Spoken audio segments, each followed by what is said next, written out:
I'm Dr. Anna Guanche. I'm a board-certified dermatologist specializing in cosmetic procedures. The difference between Botox and fillers is that Botox is a protein that inactivates muscles and prevents you from overexpressing your face so that you don't get wrinkles.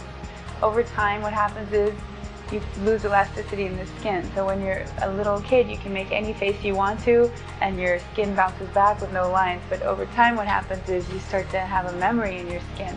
You make an expression, you frown, and then all of a sudden there's a little line left there after you're done frowning.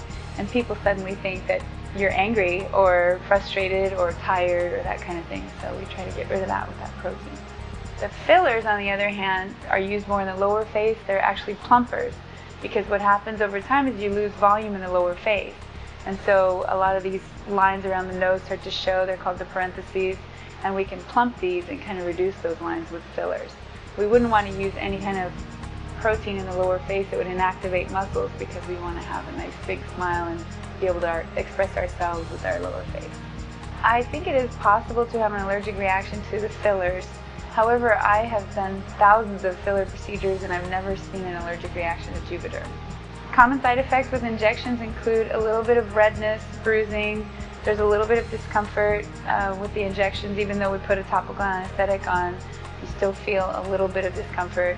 And then redness usually goes away within 2 days, but can persist a little bit longer in certain individuals. Bruising is variable. Some don't bruise at all. Some get a little bit of a bruise, and if you do, that lasts about 7 to 10 days and goes away. Actually, there is some evidence that using fillers over time promotes your own collagen, so that you end up with a better result even after that filler has resolved. So it actually makes your skin better, and many people use Botox as a preventative, because if they're not making frowns or squints or that kind of thing over time, their skin is taking a break from those types of expressions and isn't forming that groove in the skin that you continue to make every time you frown. So it is more of a preventative than anything else. So no, it is not true that it causes more lines when you do the treatment.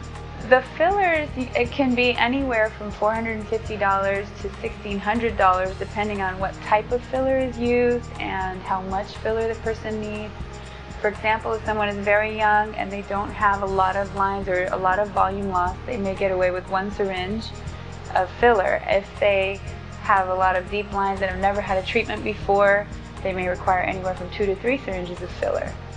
Botox can cost anywhere from $250 to $800 depending on how many areas are treated. There are 3 main areas that we treat: the glabella, the forehead, and the periorbital lines, we call them. So for the squinting or crow's feet, for the horizontal lines you get across the forehead, and for the frown lines that you get in between the brows. So those 3 areas are the main ones that we treat, and if someone is concerned only with one area, they can get away with $250 to $300 worth of Botox. If they want a perfectly smooth upper face and they have problems in all 3 areas, then they may be spending up to $700 for a treatment. Botox treatments generally last about 4 months. And at 4 months, you're fully back to your muscle function that you had prior to your treatment. So you're completely back to baseline. A lot of people will do their next treatment at 3 to 3.5 months after their initial treatment. As far as fillers vary a little bit.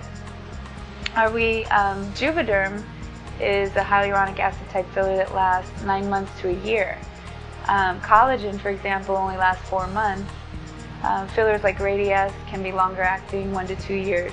But each type of filler has its own characteristics, so you don't use this, one filler is not good for everybody.